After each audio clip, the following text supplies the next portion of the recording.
তো ঐক্যমত্য তো পোষণ হচ্ছে। এখন যদি জাতীয় ঐক্যমত্য কমিশনের সকল প্রস্তাবে যদি আমাদেরকে 100% একমত হতে বলে, তাহলে আলোচনার জন্য ডাকা হলো কেন? এ পর্যন্ত জুলাই সনদ বলি বা জাতীয় সনদ বলি, এই বিষয়ে স্বাক্ষরিত হওয়ার জন্য সবচেয়ে বেশি আন্তরিকতা আমরা প্রদর্শন করেছি। আমরা জাতীয় মূলনীতির ক্ষেত্রে আমরা আমাদের অবস্থান জানিয়েছি আমরা কি বিষয়ে একমত। আমরা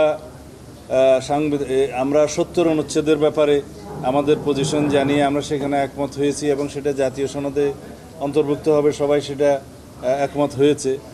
এবং এরপরে পার্লামেন্টের স্থায়ী কমিটিগুলোতে সভাপতিত্ব দেওয়ার ক্ষেত্রে বিরোধী দলের কাছে সভাপতিত্ব দেওয়ার ক্ষেত্রে আমরা তখন একমত হয়েছে 4টি গুরুত্বপূর্ণ কমিটি সহ। আর আসনের সংখ্যার অনুপাতে যা পাবে বিরোধী দল সেখানে হয়তো 1/3ও আসতে পারে, সেগুলোর বিষয়ে আমরা একমত হয়েছি। আমরা প্রধানমন্ত্রীর মেয়াদের ক্ষেত্রে যেটা জীবদ্দশায় বা সারা জীবনে কোনো ব্যক্তি 10 বছরের বেশি প্রধানমন্ত্রী আসনে বহাল থাকবেন না, সেই বিষয়ে আমরা একমত হয়েছি। তবে ওখানে আমাদের একটা শর্ত ছিল যে এনসিসির মতো বা সাংবিধানিক নিয়োগ কমিটির মতো কোনো বিষয় এখানে আমরা থাকলে হয়তো আমরা সেই বিবেচনাটা আমাদের আগের প্রস্তাব অনুসারে যেতে হবে আমাদেরকে, সেই বিষয়ে আমরা একমত হয়েছি।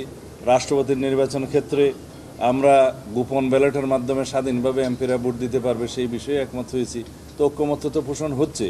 এখন যদি জাতীয় ঐক্যমত্য কমিশনের সকল প্রস্তাবে যদি আমাদেরকে 100% একমত হতে বলে, তাহলে আলোচনার জন্য ডাকা হলো কেন? জাতীয় ঐক্যমত্য পোষণ হলে যে সমস্ত বিষয়গুলোতে দলসমূহ একমত হবে, সেই বিষয়গুলো একত্রিত করে জুলাই সনদ বা জাতীয় সনদ স্বাক্ষরিত হওয়ার কথা। তা এখন এখানে যদি আমাদেরকে বাধ্য করা হয় যে এই সমস্ত বিষয়ে একমত হতেই হবে, সেটা তো সঠিক হলো না।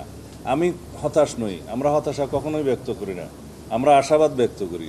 আমরা এই প্রস্তাব দেব যে সমস্ত বিষয়ে দলসমূহ এবং সবাই মিলে ঐক্যমত্য পোষণ হবে, সেগুলো জুলাই সনদ হিসেবে স্বাক্ষরিত হবে।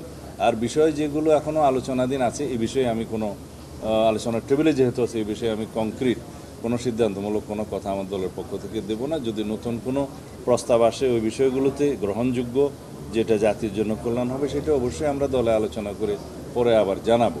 এই হচ্ছে আমাদের বক্তব্য।